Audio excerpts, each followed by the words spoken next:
Good afternoon, our viewers and our listeners, those on X Spaces and those that are live with us on Space 24, DSTV and GoTV. You are very welcome to the FAT Talks Show, which is a program under the Fidelis Leadership Institute. Fidelis Leadership Institute is an institute that's determined to grow a critical mass of leaders.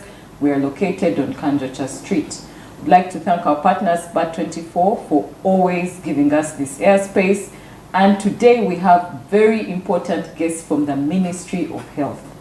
One will ask, what is the subject today? Malaria is the subject today. And we have two authorities to help us dissect this disease that has ravaged Africa and Uganda at large. However, we shall also be deep diving into the history. On my extreme left is Dr. Lugemwa. You're very welcome. Dr. Myers works with the Ministry of Health. He is a mariologist. He'll be telling us exactly what that is. All I remember growing up is that malaria was caused by a female Anopheles mosquito, but him being the mariologist, he will tell us exactly what this disease is. Before we get into that, I would also like to welcome the Senior Communications, yes? Usual guest. The usual guest, our usual guest, she says she's the usual guest, our communications officer at the Ministry of Health, Senior Communications Officer from the Ministry of Health. We'd like to welcome you, Marion Natukunda. Thank you for coming to the show. Thank you so much. So, as we begin, we'd like to know, malaria. Doctor, what is malaria? How did this disease begin? Was it a curse from God? Tell us about it so that we can kill all these myths that we have about, demystify the myths about it, and what are the current statistics of malaria? Yeah, thank you, and good afternoon, listeners and viewers. I'll start off by answering, responding to your submission. The malaria is still caused by a female Anopheles mosquito. Oh, it has never changed. So if we are all mosquitoes in this room, you'll be the culprits, the two of you. But said and done, malaria is an old disease, as old as mankind, and history has it that actually half of the population that have died on Earth since Stone Age have died from this dehumanizing disease called malaria. It has its origin from the word Malaria, which is Roman or Italian in nature, because the word mar means abnormal or bad. Aria means air in Italian. So people who used to live around Rome, especially the Vatican, used to die from malaria, and they thought it was bad air, malaria, from the swamps. And actually literature has it that more than 9 popes have died, including Pope Victor and Gregory and others. So it's a disease that has annihilated quite a number of people on Earth and continues in some parts of Africa, especially sub-Saharan Africa, where we lose almost 2 million people per year. It's even worse these days in Uganda, where we've had epidemics in almost 72 districts of the nation. But it's caused by a parasite which is transmitted by the female Anopheles mosquito, as you put it. Of course, when a mosquito comes to you, you don't say, are you female? Are you male? No, a mosquito is a mosquito. So the listeners and viewers should really appreciate that a mosquito, whether it causes malaria or not, because mosquitoes cause many other diseases, but one of those dangerous ones is malaria at that. Very interesting. There's a gentleman who was working in an agency not so long ago, doctor, who passed away from cerebral malaria, which was believed to be picked from malaria. Is there a connection between the malaria and the cerebral malaria? Because it's 2024 and this person couldn't even be saved. I think they were in Nairobi and they died from the disease.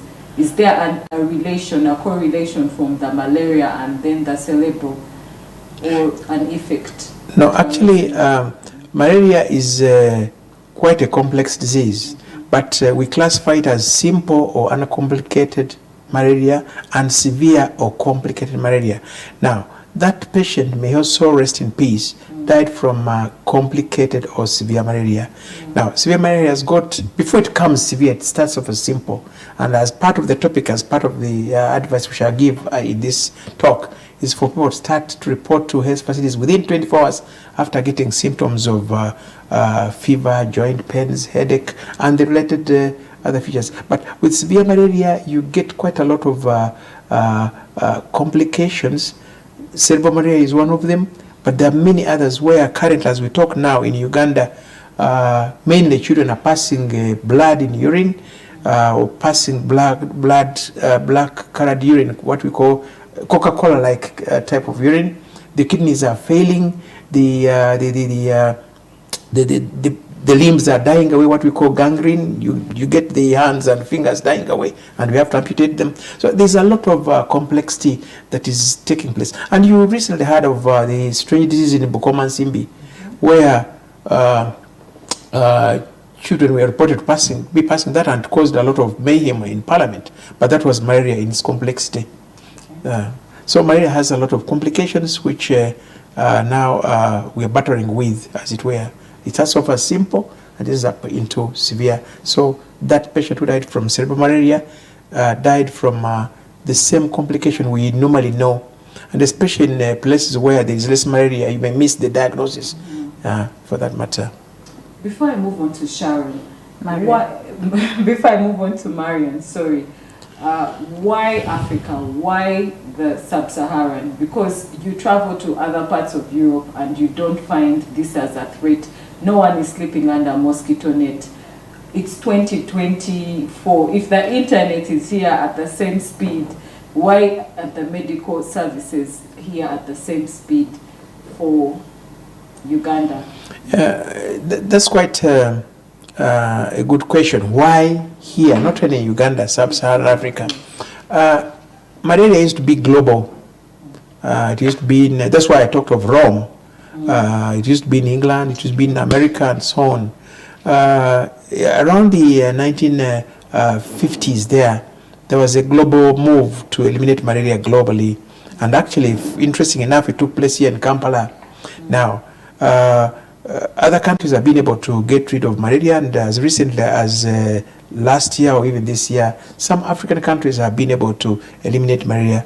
Comoro Islands, which is part of Africa, Algeria, and other countries on the African continent have been able to eliminate, and so have other countries in Latin America and so on. The strategies are the same, but I think there's a lot more we need to do. That one notwithstanding, the climate in Africa is very good, and especially around the Uganda. When we say, I sometimes laugh at people who call Uganda the pearl of Africa. It's the pearl of malaria. It's very good climate. You enjoy it. Like now, it has just rained, and the mosquito is now saying, that's the place where I'm going to bleed from. But in some deserts, like in Sahara Desert, you may rarely get a mosquito bleeding because there's no bleeding place. But it's a very good environment. But that one notwithstanding doesn't mean that we cannot eliminate malaria. We can. Other countries have done it, and we can also do it. Thank you. That's very enlightening, because we don't want to feel like we were cursed with this disease. And over to Madam Natukunda. You're very welcome to the show. Thank you. So, as part of the Ministry of Health, how can some of the communities, what have we done for some of the communities in terms of enlightening them on how they can be able to fight malaria as the Ministry of Health? What are some of the things that you've done? I'll pick it up from where Dr. Myers was talking about how we have gone into a mode of accepting that the disease is here, and we can either stay with it and it either kills us, or we do something about it. You kill it. Or we kill it, right? Yeah, which we can indeed. But a lot of innovations have come on board, and that have been done. Especially the Ministry of Health has one of the things that we have grown in through the Health Promotion Department is that we have tried to put the simplest of simplest messages. And before I'm a preacher of clean environment. Because I imagine that if our environments were clean, our communities were clean, then it would be hard for a mosquito to breed or to bite us. So how are the surroundings in our community? And most especially, of course, we know how we have, especially the villages. There's just a hut probably. Then they have a bit of their maize and dodo there. And then you tell them about fumigating and everything, they'll be going to kill their plants and everything. But the communities the messages that we are doing now and saying as the National Malaria Control Program, as Ministry of Health, is now we are telling them as they go green or as they plant, they also need to now plant repellent plants.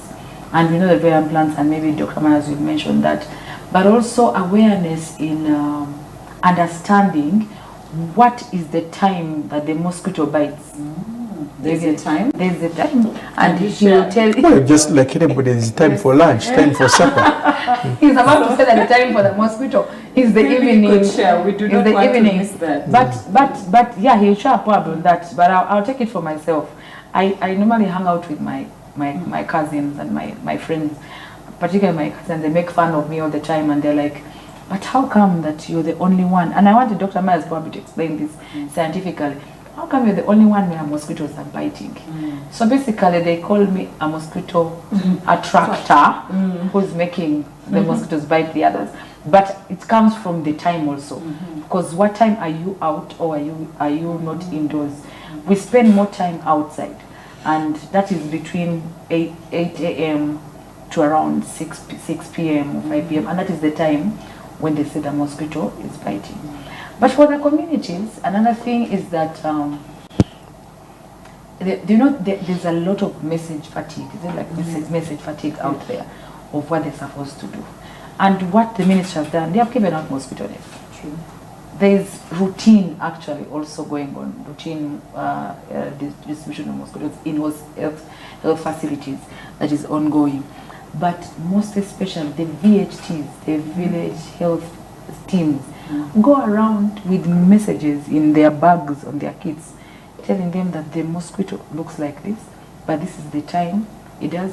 And when you feel these symptoms and all, you're supposed to seek medical advice. Earlier on, I told you I had a headache, and he told me get. I have some Panadol, and that is what is happening. We feel ill or we feel sick and we just treat ourselves. So we don't know the magnitude of the malaria that is there, or we don't know whether we have even the malaria, and then we self-treat. So what are we saying is seeking medical attention for one in the community. And of course someone is going to say out there, they are going to argue, and it's true that our health facilities are far away. But we've equipped village health teams, we've equipped the community extension workers to get the messages as simple as they can, to explain them to the household people or the community people on how they can prevent or treat malaria. Okay. Yeah. Recently I saw one of the influencers talking about malaria. I think she's called Rita Arinitwe. Yeah. So it means you are incorporating social media Absolutely. into your prevention. So how are you integrating your traditional and social media to make sure that information is accurate? Yes. Okay. Because traditional we are going to go radio. Traditional we are going to go group discussions. Traditional we are going to go on our I don't know if Dr. Myers does Malwa. Those Malwa joints and seats. Well, I do beer. Beer joints and talk about this. Or maybe there's a radio playing somewhere and then there's a message that has been passed on about malaria. Msuja Mwensiri, Guta, Sawazino, Babichi, you have fever, please go to the nearest health facility and everything. Now when you come to social media, me and you now, like right now we're on X and people are listening in. The people listening in right now are going to say, really, we have very many problems in this country and these guys are talking about malaria, But the truth is that malaria has become the biggest problem, apart from, of course, the poverty, the infrastructure and everything. And social media, because everyone, I don't know statistics right now We shall give it up. of no statistics of the person of the people having phones right now in the country, is that at least someone can now, I think a big percentage of Ugandans can go on WhatsApp, can go on Twitter, can even, you know, text. 3 million Ugandans on social media. On social media. Yes. Now imagine having a malaria message of received by 3 million people. That is a very strong, that is a huge group. So integrating the two is that social media will reach certain people that get there, and then the radio people, the community, will listen and wait for that call that we always, we have a toll-free line, and maybe call that toll-free line and call. Then our call center will be able to pick and then give advice. But also I think additionally, going back, why malaria should be rampant in this country. Going back the olden days, the parish chief had the authority to make sure that the hygiene she's been talking about is implemented. You wouldn't have anything littering there where mosquitoes bleed. These days, bovera are, you know, commonly disposed everywhere. Yeah. So as long as there is any a mosquito, by the way, is so blessed by God that can bleed in this cover of this water, and the one mosquito can bleed up to 150, can lay up to 150 eggs. Wow. Meaning that one mosquito here, if it gave birth 150 eggs, it can finish the whole of this area. Wow. If they breed. So basically in the olden days there used to be bylaws which have been neglected, and now maybe it has been politicized, because the LC1 chairman will say, I will not tell my people to remove the rubbish because I don't want people. But bylaws can be invoked, and this country has what we call the Uganda, the Public Health Act, where it can be invoked and you are arrested for having a bleeding area for mosquitoes. Then generally saying that actually people are, malaria, as I said, is not new. The word kasuja in Uganda here emanates from one of the people who live in the parish of the king. When he got fever and said, Arade Musuja Kasuja. So the name Kasuja comes from that. So basically, malaria is not a new thing. Malaria is as old as mankind. And as I talk now, giving a bit of statistics, malaria, since the advent of COVID in 2020, the first patient we got on March 20th, we've lost about 4,000 people to COVID. I'm giving round figures. 4,000 people, but we've lost almost 40,000 people to malaria, 10 times more. From 2020. Yes, the same period. We lost more than 40,000 people compared to the 10 of COVID, where there was a battle of pandemonium, people running around the whole country, getting even going into quarantine and so on. So you can imagine the magnitude. I think people have not really envisaged that malaria is more of a killer, and that's the title, Malaria, the silent killer, than they think. It needs sometimes to use the carrot and stick, because some of the districts, when some of the programs my colleague here was talking about, which the ministry tries to apply to the communities, they refuse them. For example, some communities don't want to have their houses sprayed for what we call indoor reduced spraying, IRS. Some districts have refused it.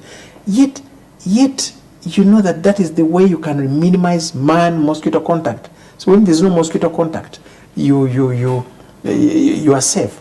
Of course, in other countries, the mosquitoes are there, but they're not infected.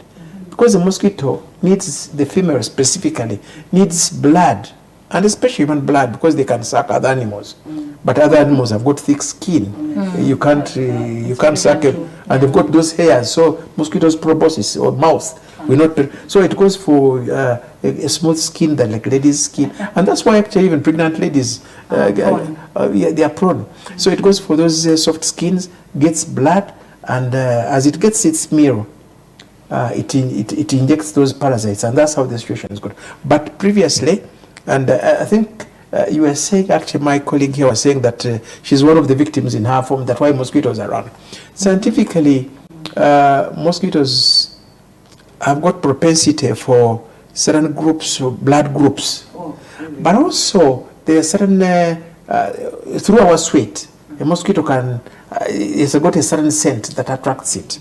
So some people have got that scent that attracts them. But also for the ladies, when they're about to ovulate, when they're about to go their menstruation, their temperature rises a bit. So a mosquito will land somewhere and feels where there's a bit of and you see hovering around the head, you know that this lady is about to menstruate. Really So, need to communicate yeah, but of course you won't avoid menstruation. But that is how some of these people get.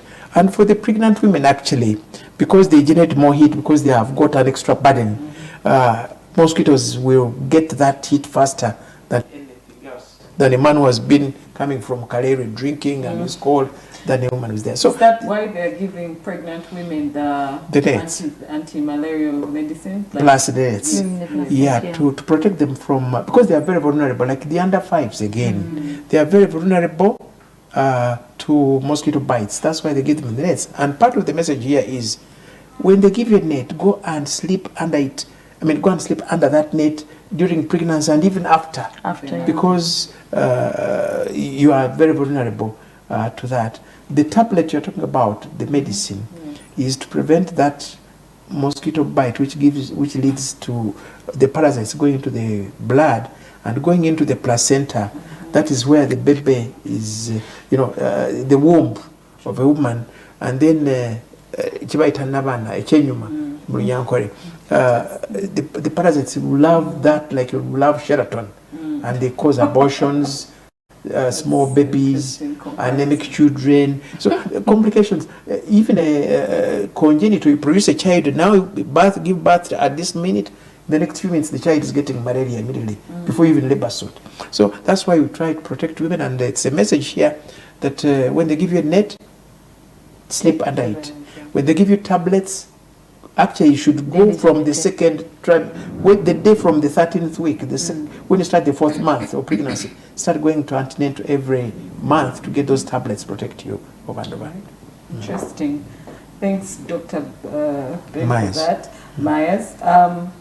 Natukunda, in regards to communities and cultural misconceptions, because like Dr. Myers mentioned, there's a group of people who do not want their houses to be sprayed because of beliefs, maybe they will fall sick, get cancer or anything like that. What communication efforts have you put in order to be able to address these cultural beliefs versus the misconceptions? I think what we have done more is work with the local community, the local leadership. Because I remember the time we had what we used to call the parish advocacy groups or district regional groups. But you find in those regional meetings or advocacy meetings, we have a VHT, we have an LC, we have a parish chief, we have even a father, mother from their home or anyone. But you find that, and then you have those small NGOs and whatever. So the local partnerships have helped us a lot. But like he said, that nowadays we have empowered cultural leaders who the community listen to, and even church leaders, pastors, reverends, priests, and all, to preach the message, because they listen. People listen when pastors would say, today I am selling you rice and you're going to be fine. They'll all buy the rice. You get what I'm talking about? So if a pastor or a cultural leader says, guys, this place has been affected by malaria, we have actually been cursed. This community is cursed. We are going to die of malaria. Definitely, they'll say, if it's a curse, then what are we doing about it?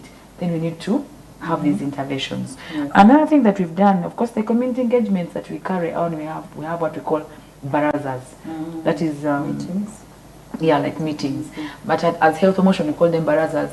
And this time we have done a lot of integration, where we find that we're talking about hygiene, sanitation, then we bring in malaria, then of course we bring in TB.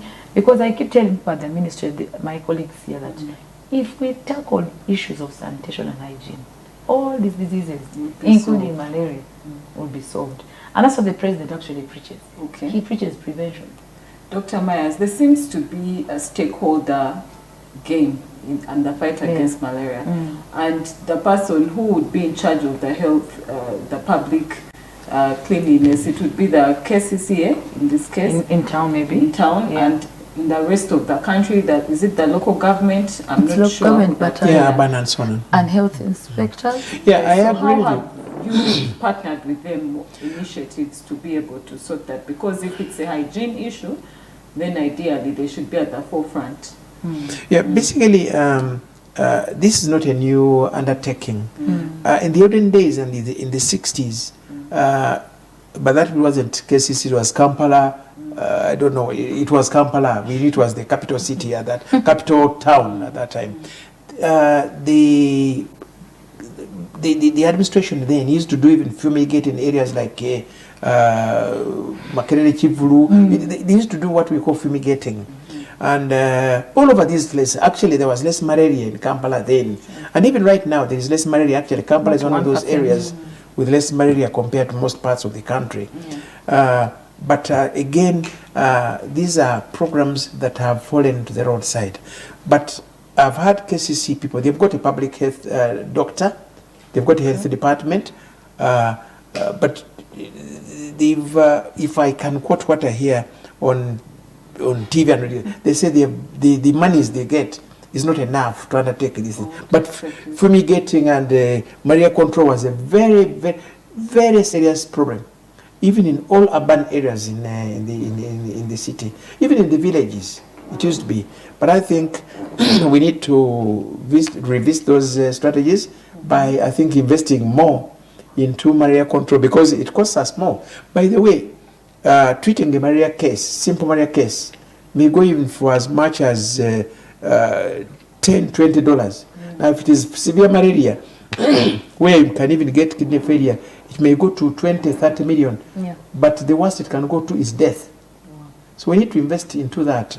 And our theme for this, we have a World Malaria Day this year. And one of the, our theme actually, I think Marion knows, that there should be no more malaria, what? Zero malaria death. Zero malaria death. Zero malaria death, yeah. So we are trying to prevent death. If people appreciate that malaria is a killer. For starters, when you said that you gave good statistics, roughly 4,000 people from 2020 to 2020 for COVID, for COVID, then for almost 40K for malaria. Yes. I almost could not believe you, because it felt like there was more awareness about COVID globally and nationally about COVID than malaria. So could it be the awareness issue? Because even about the World Malaria Day. So you say no to malaria death. Say no to malaria death. Maybe you could throw more light. I think before Marion comes in, my colleague, I think the point why COVID succeeded is that there was that political involvement and there was that stick. In some countries, for example in China, if they got one patient of malaria in this room, they would go around up to Kibuli, testing everybody to see where he got that fever. So it's like police. So we would not do that, but I'm sure to me we need political. I know the president has alluded to that, and it's part of the movement manifesto about getting rid of malaria. But we need to do more. We need to do more. To me, if the people came in seriously and I said anybody found with malaria or harboring areas which are, malaria bleeding areas, is punished them. No, we would really do much. Like she has put it correct. Hygiene. Look at the hygiene. Even if it wasn't malaria, diarrhea, cholera, jiggers. These are things of the past. But I think we need a lot of political clout and carrot and stick to get rid of it. Other countries have done it. Other countries have done it. I don't see why we can't do it. It's all we need is investing and appreciating that malaria is the #1 cause of illness and death in this country. Thanks. Maybe Marion could throw more light on the World Malaria. The World Malaria Month, we call it because it's April. We take the whole month with autism. Yes, actually, so 2nd of April is Autism Month. But we take it the whole of April, though the official international World Malaria Day is 25th of April. But for us as Ministry of Health and other partners that are involved, is that we start pre-activities that swing into the climax of the real day. So, but I wanted to, before we go to what we plan, I wanted to add on to what Dr. Myers was saying, or when you brought up the issue of COVID, COVID was new. And it came with a bang and hit the entire world. And there was a bit of reluctance, like a flu, a cough. Every day we get flu and cough. We take Muruza. Or whatever. We take Muruza, we do, what's this? Is this Chigaji? Chigaji, yeah. Yeah, the aloe vera thing. Or we do ginger with water and whatever and honey and that is it. No wonder that at that time lemon and honey went so high in terms of the price. But you see, there was that reluctance of it's flu and cough. Not until they saw the deaths. Isn't they like, this thing is serious. Now when the vaccine came, they first of all also had that these guys have come to kill us. But when they started losing points in their families, they also accepted the vaccine. Why am I bringing it up? Is that malaria has been there. And we have this thing. That's why whenever we drum up the messages and tell guys messages, listen, malaria actually kills and everything, they do but you. We've been having malaria since we were. Yesterday we were having a discussion with my friends and my relatives. And but those days, malaria, they would give you, when you would get malaria, they'll give you quinine, they'll either give you chloroquine, then they'll tell you that if you get chloroquine and you start scratching yourself. And they're like, oh, we're going to give you Piriton. So there are things that you use not to do, either quinine or chloroquine or Piriton. Then you get a headache, they give you Panadol. And there are around Panadol, which you take and you first have to take 2 gallons of water. But so we have relaxed so much and have this mentality that malaria has been there. So if you get malaria, it is normal. But you see what he was saying, that now there is severe malaria, which now destroys the organs of your body, starting with your liver, your kidney. There's a child I was posting some time back on the group of a malaria group, and I was seeking for advice of a friend's son, 13-year-old, who was admitted at Victoria Hospital for malaria. They rushed him from another hospital, and he went into a coma and got out of the coma, but he has never been the same again because the organs are not the same since then. So World Malaria Day, we are saying say no to malaria deaths. Clearly, like he has said, how many deaths that we're having every day. Maybe before you go for the death, just building on that child who's in coma, he may remain in that state of comatose state, that coma, for all his lifetime. But additionally, most of the mentally sick people you see on the street, or even in Africa, have had a malaria sequela in the past. Number 2, the people who get epileptic fits, most of them, a good percentage, have had a malaria sequela.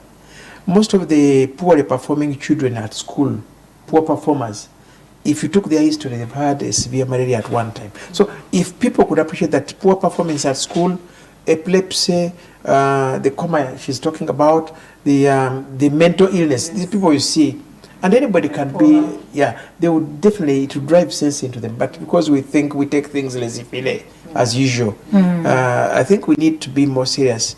It's only when you've had a case of malaria. One time when I was practicing in Malago, one very high-level person had a child convulsing. They came in a car and the lady was almost half dressed. It was at night, till 11 p.m. But you see the panic she was. That child has never recovered up to now.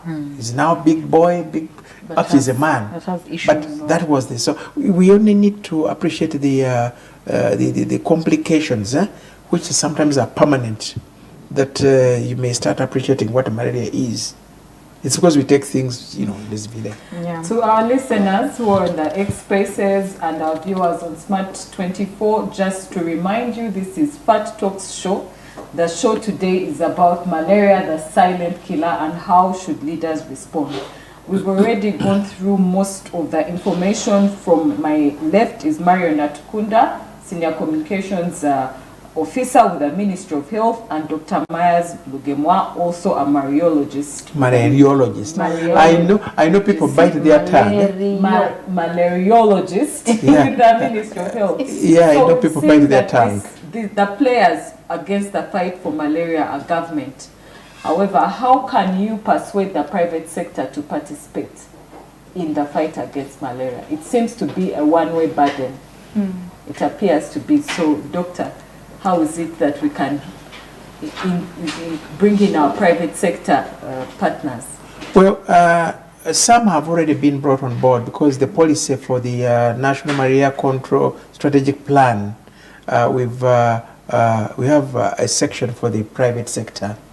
And the private sector plays a big role because almost 60% of the patients, before they come to the public institutions, they have taken medicine from a clinic, from a drug pharmacy, a drug shop, a pharmacy. So about 60%, a big percentage of people seek medical treatment, and we don't see them in the public hospitals. So the private sector have noted their role and their contribution. So we've involved them by creating a desk office in the National Malaria Control Program to link up with all the private players, not only for malaria, but all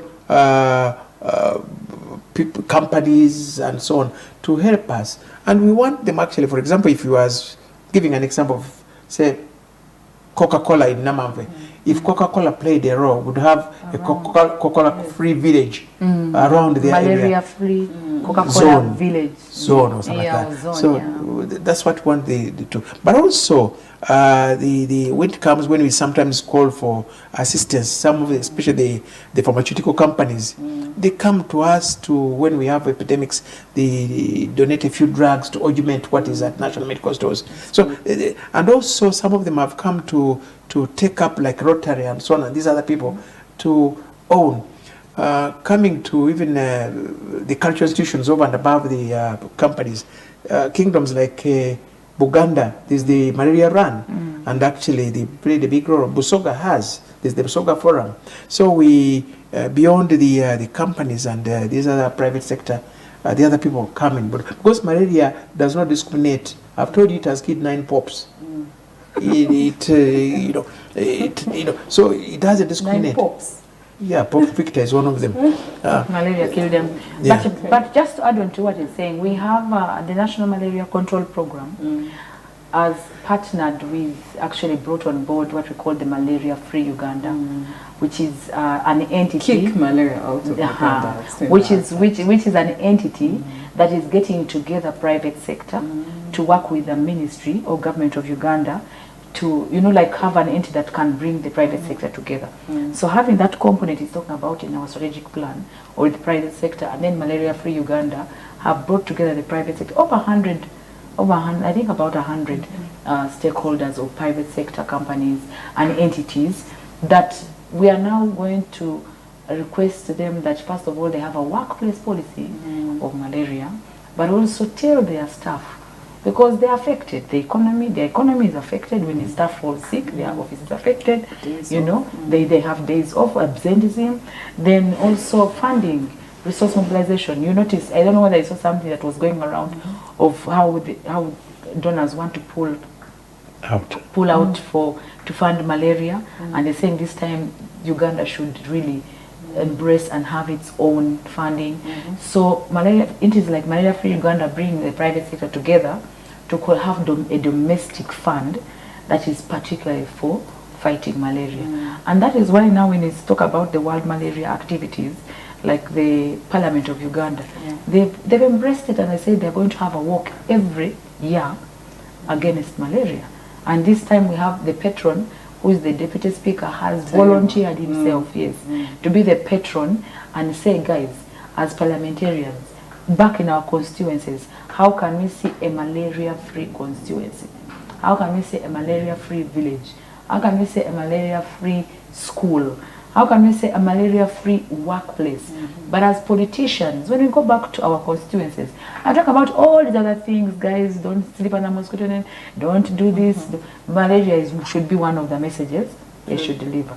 So we have that walk on the 20th of April, where we walk from Parliament all the way to Kololo round and go back. But creating awareness, I know might be creating awareness in Kampala where people know about it. Of course, when they see it on TV and they say that, hey, and the deputy speaker is in this thing. Yes. This thing is serious. True. My MPs, they are walking. Yes. This thing is serious. True. So his constituency will be like, okay, let's embrace it. So we have that, and then Myers is also, Dr. Myers is trying to put together a conference that maybe he can talk about it, Yes. that is bringing scientists now. That's And awesome. researchers. The statistics you were hearing him talking about how the mosquito is working and everything. That is what Myers is dealing We need with. to push that mosquito away from that gender. It's very gender right? discriminatory. I know, yeah. So Well, unless you are God. But the whole point is that mosquitoes are everywhere globally. Yes. In Europe, in America, they are there, but they are not infected. And if mosquitoes go in for a meal, like you go for a bar for a beer, you go to a bar for a beer and They end also up walk fighting. So it comes in for a meal, only to pick up the parasites from the human being, Yeah. and from there it goes on infecting others. But this scientific conference we have, it will be on the 18th and 19th. The whole objective April. of this, as Yeah. part of the World Malaria Day African, activities, antecedent to the final day of 2025, is to bring together all scientists, because the mosquito, the parasite, the environment, the human being are all scientific Yeah. objects. True. And put in one basket, they are the cause of the disease we call malaria. Now, and unfortunately, the mosquito is so treacherous that actually it even evades some of the chemicals we use for spraying. Really? The parasite itself is like it's like you put up a roadblock there. If I'm a thief, I will just dodge the roadblock.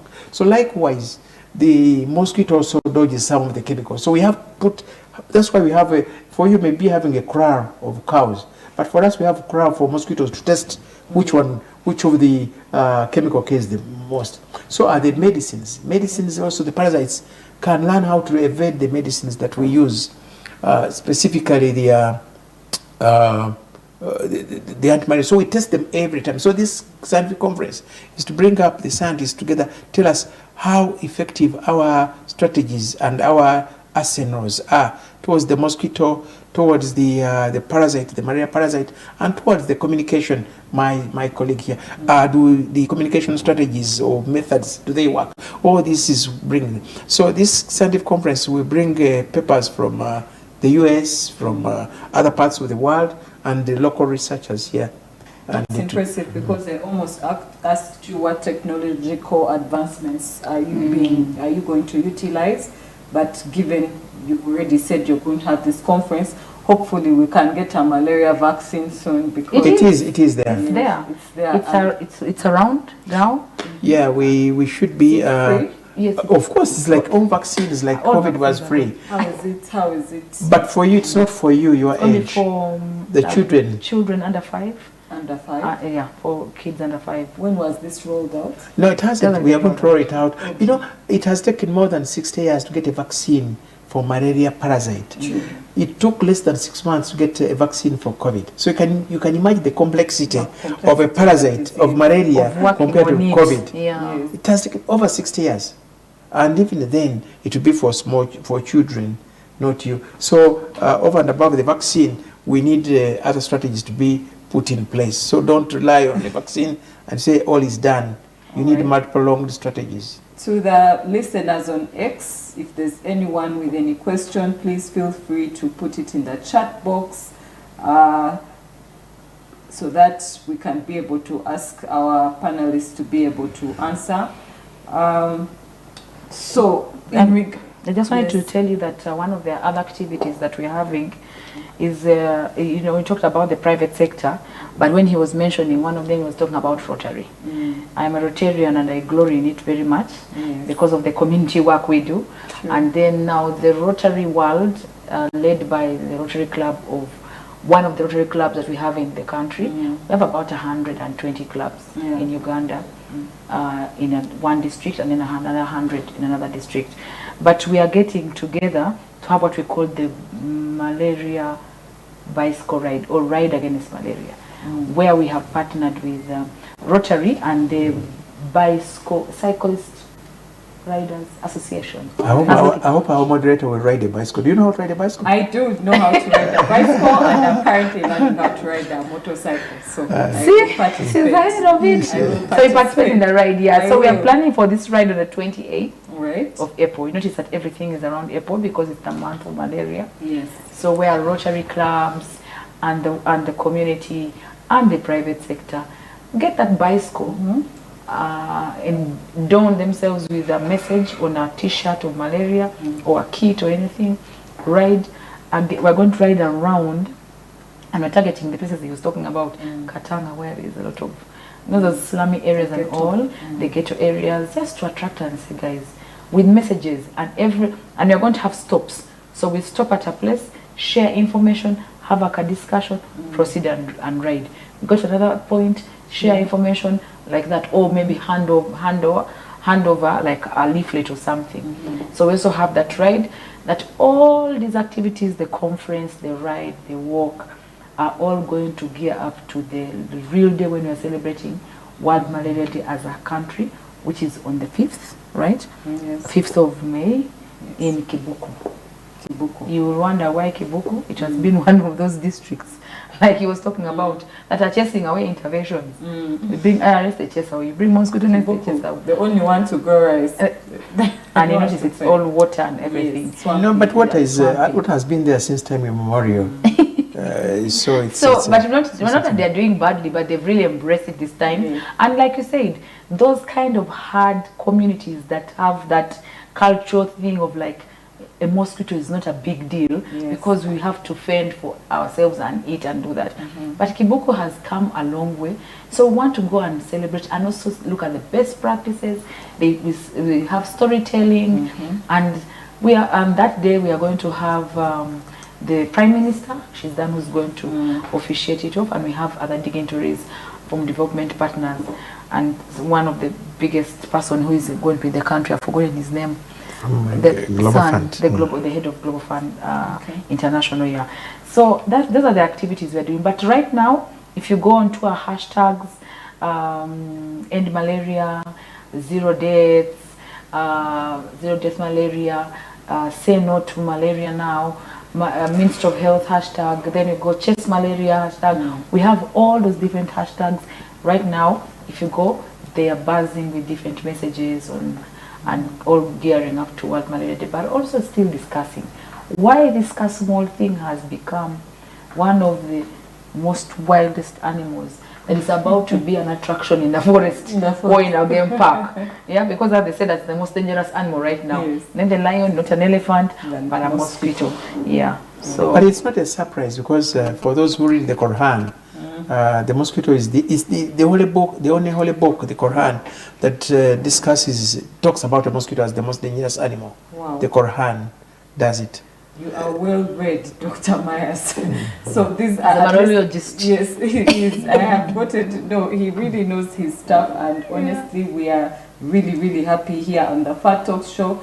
To those who are listening in to us, malaria is the silent killer. Thousands and thousands of Ugandans have died of malaria from 2020 to 2024. Compared to COVID, the fear of COVID, it's 4,000 for COVID, 40,000 for malaria. Because most people have the perception that malaria has been here with us, what's the worst that can happen? But as we've had, knowledge is power, malaria is killing people. The ministry has lots of activities that are going to be happening, the walks that are happening, the conferences. Please be sure to follow the Ministry of Health on Twitter, Facebook, and all their other social platforms. Before we leave, we'd like to thank our sponsors, Smart24, which is available on DSTV and GoTV, as well as Fidelis Leadership Institute, which is located on Kanjocha Street, plot 61. And to our guests, what would be your parting shots in regards to the silent killer? For myself, I got malaria after 4 years this year in Feb, and it started off as a fever, and then I got a bug on my mouth, and it really took me out. It took me out. So I can tell people that malaria is really a silent killer because it has evolved as a disease and it's so decisive. And it comes off as fatigue, like you're having a bad, stressful day at work. and you can easily mistake it for a bad Stress day and or stress whatever. at work, not knowing that it is actually malaria. So what can you tell the people to keep them alert, Dr. Myers, or what would be your parting shots before we go to Marion, so that people can be alert and know that this thing is here and it can take you out? One major thing that if you romance with the malaria, it romance with you in grave. And you recently remember that bus driver was driving the link bus to Fort Portal. I'm given to understand that people are described him as having died on the steering, but he collapsed because of malaria, so he would have killed 70 people. So I recently wrote an article. It's called Play with the Malaria at Your Own Peril in the New Vision last month. So you play with malaria at your own peril. People must know that malaria is the number one cause of morbidity and mortality in this country. And mental health issues. And other complications, Yes. kidney failures and so on. Thank you so much, Doctor. So, I just want to request all of us to come together. We all have a role to play, right from the person that you live at home, to the person you're seated with in office, to the person you meet for a meal outside or a drink outside, to your mom, your dad, everyone. The community is a collective way that if they are together, they cannot be run down by something.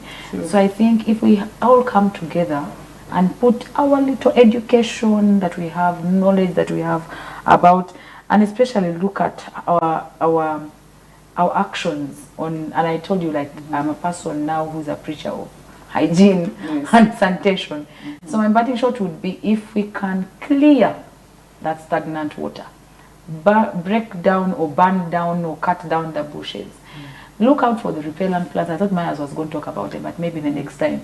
Look out for the repellent plants, which is the neem tree and probably cartus and all. But also, listen to the messages. We shall drum them up, but just pick that one message. What will work for you? What will work for you? Ride on it, and let's chase malaria out of Uganda. But let us be our own champions of having a malaria-free home, a malaria-free workplace. 0 deaths is our song.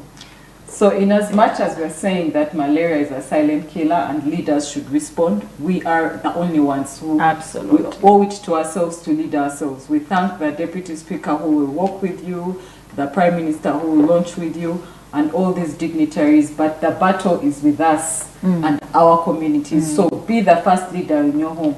Is your rubbish bin not closed? Are you not disposing your rubbish? Is your compound overgrown? Are you not spraying your room? Are you not sleeping under a mosquito net? Are you not wearing a repellent or treating? Are you not preaching this gospel at work as the CEO, the MD, everyone? The fight belongs with us. So before we leave, I would like to thank Smart24 that gives us this talk time. Thank you for always supporting the Fat Talks show. We're available on YouTube. And for the friends of ours who are on X Spaces, thank you so much for tuning in. I've been Viola Mboneko, your host for today, and have a good evening. Thank you. Thank Bye. you so Cheers, much. bye.